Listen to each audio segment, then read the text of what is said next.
So, are chefs actually required to wear gloves while cooking in the kitchen? And there seems to be a lot of misinformation on the subject. So the short answer is actually no. A lot of chefs are not required to wear gloves while cooking in the kitchen, designated by the FDA and health department. However, a lot of states do require that if it is ready to eat food, you do have to wear gloves. Where does this apply? A lot of those hot food bars, delis, places like Subway, people in front of you, they all wear gloves because they are directly handling ready to eat food going into your stomach.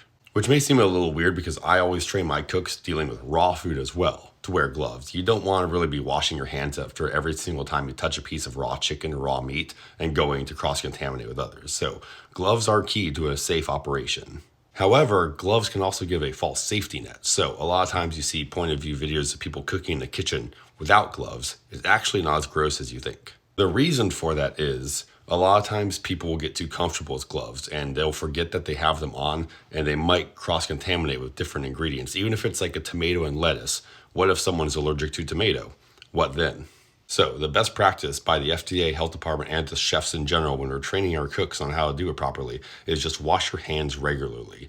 We also divvy up by station. A lot of times it's why we have a meat prep station where there is a hand sink and soap right next to the meat station so he can constantly be washing his hands and not get too comfortable while wearing gloves for multiple products. Another big thing is just waste, plastic waste in general, or whatever kind of nylon gloves you're using. You cannot be burning through 8,000 gloves a day. A restaurant would go bankrupt instantly. And it kind of makes sense if you think about it too.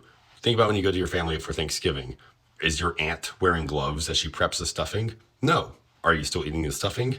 Yes, because hopefully she cleaned her hands and washed them beforehand and after every use. So while gloves are vital to a safe operation, it's not critical that cooks always have them on every single second of the day, which is why a lot of online videos rotate around cooks not wearing gloves. And a lot of comments always scream, why aren't you wearing them? There are some of the reasons. But if you have more questions about kitchens or where I've worked, drop a comment below.